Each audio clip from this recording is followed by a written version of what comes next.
दोस्तों हम लोगों ने फ़ोटोशॉप के अंदर सिलेक्शन के लिए मार्की टूल को स्टडी किया। अब हम लोग कुछ और टूल्स ऐसे स्टडी करेंगे फ़ोटोशॉप में जिनकी मदद से हम सिलेक्शन और क्रॉपिंग कर सकते हैं। अच्छा दोस्तों, फ़ोटोशॉप के अंदर सिलेक्शन और क्रॉपिंग करने के लिए मल्टीपल टूल्स हमारे पास अवेलेबल हैं और उनमें से अक्सर का मकसद सिलेक्शन और क्रॉपिंग करना ही है। तो चलें आएँ, अब मैं आपको एक बहुत ही इंटरेस्टिंग टूल की तरफ लेके चलता हूँ जिसका नाम है लेसो टूल।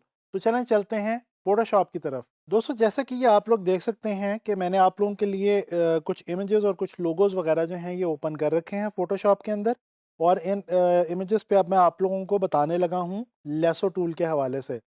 अच्छा दोस्तों, ये हमने टूल बार के अंदर पहले 2 टूल्स तो स्टडी कर लिए हैं। अब ये हमारा जो थर्ड टूल है, ये है हमारा लेसो टूल जिसकी शॉर्ट की जो है वो है अल्फ़ाबेट एल। जैसे ही आप अल्फ़ाबेट एल प्रेस करते हैं अपने कीबोर्ड के ऊपर तो आप स्ट्रेट जो है वो लेसो टूल के अंदर पहुंच जाते हैं। अच्छा दोस्तों, यहाँ पे लेसर टूल के हवाले से एक इंटरेस्टिंग बात और अहम बात मैं आपको बताता चलूँ। सिलेक्शन और क्रॉपिंग के लिए कुछ टूल्स तो ऐसे हैं जो कि हम बिल्कुल एग्जैक्ट सिलेक्शन लेने के लिए इस्तेमाल करते हैं। लेकिन लेसर टूल का शुमार एक ऐसे टूल में होता है जिसको हम आम तौर पे एग्जैक्ट सिलेक्शन के लिए नहीं इस्तेमाल करते, लेकिन क्लोज सिलेक्शंस लेने के लिए इस्तेमाल करते हैं। बाज़ दोस्तों होता ये है कि हम काम कर रहे होते हैं और स्पीड में काम कर रहे होते हैं और हमारे पास टाइम नहीं होता और हमें बहुत एग्जैक्ट या एक्यूरेट सिलेक्शन की ज़रूरत नहीं होती, लेकिन कुछ क्लोज सिलेक्शन हमने किसी भी ऑब्जेक्ट या इमेज की लेनी होती है। तो आम तौर पे इस किस्म की सूरत हाल में जो हमें बहुत ज़्यादा मदद देता है वो है लेसो टूल। तो चलें हम लेसो टूल की मदद से ये जो बाइसिकल का इमेज हमारे सामने ओपन है, इसको थोड़ा-सा ज़रा सेलेक्ट करके देखते हैं और देखते हैं हम इसमें लेसो टूल से क्या कर सकते हैं। दोस्तों अब ये मेरे पास बाइसिकल का इमेज मौजूद है। अगर मैं लेसो टूल से इसकी एग्ज़ैक्ट सिलेक्शन लेने की कोशिश करूँगा तो वो बहुत मुश्किल हो जाएगा। उसकी वजह क्या है?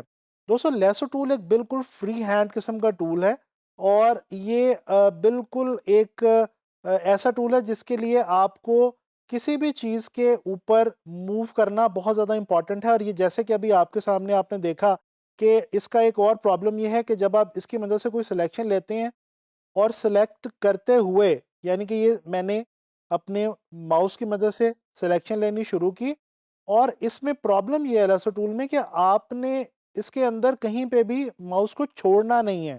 जहां पे आप माउस को छोड़ेंगे वहीं पे सिलेक्शन खुद ब खुद ही क्लोज हो जाएगी, ये सिलेक्शन को ख़त्म कर देगा। तो इस वजह से मैंने आपको बताया कि इसकी मदद से बिल्कुल एग्जैक्ट सिलेक्शन को चूज़ करना काफ़ी हद तक डिफ़िकल्ट टास्क है और उसके लिए बहुत ज़्यादा महारत की भी ज़रूरत है और उसके लिए फिर कर्व्स को हैंडल करना जो है वो काफ़ी मुश्किल है। तो लिहाजा अब मैं बताता हूँ कि असल इसका जो मकसद है वो क्या है। दोस्तों हम लेसो टूल की मदद से करते ये हैं कि मिसाल के तौर पे यहाँ से हमने मूव करना शुरू किया और हम इसकी बाइसिकल की एक ओवरऑल एक सिलेक्शन जो है वो यहाँ से चूज़ कर लेते हैं। ये देखें जो इसका सिलुएट इमेज है, सिलुएट, इसमें हम नीचे जो ये इसकी बेस है इसको हमने ओमिट कर दिया और ये हमने एक सिलेक्शन जो एक ओवरऑल सिलेक्शन है वो हमने ले ली।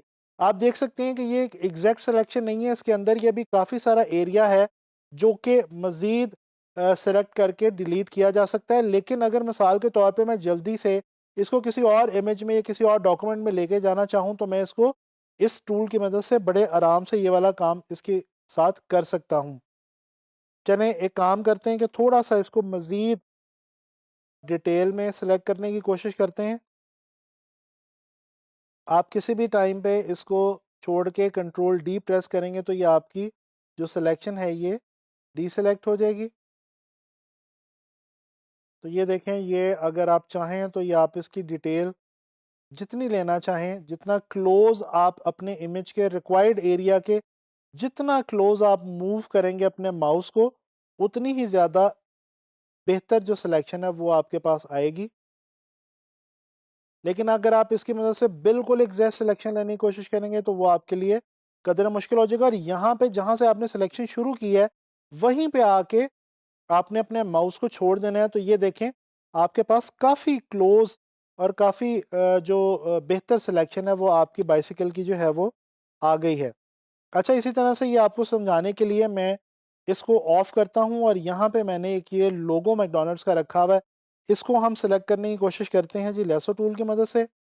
तो ये देखें इसके नीचे हम स्ट्रेट ऐसे जाते हैं और ये जो हमारा एम है या ये जो फिंगर चिप्स का जो एक विजुअल है, इसको हम करीब से ओवरऑल सेलेक्ट कर लेते हैं कुछ इस किस्म के तरीके से।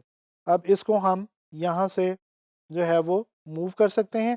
और हाँ, इस चीज़ का ख्याल रखिएगा कि आपने जिस लेयर में सिलेक्शन ली है उसी लेयर को आपने सेलेक्ट किया होना चाहिए लेयर पैनल में, ताकि आप इसको मूव कर सकें यहाँ से, या आप अपने रिक्वायर्ड एरिया को आप यहाँ से डिलीट कर सकें, या जो भी आप काम उसके साथ करना चाह रहे हैं वो आप इजीली कर सकें।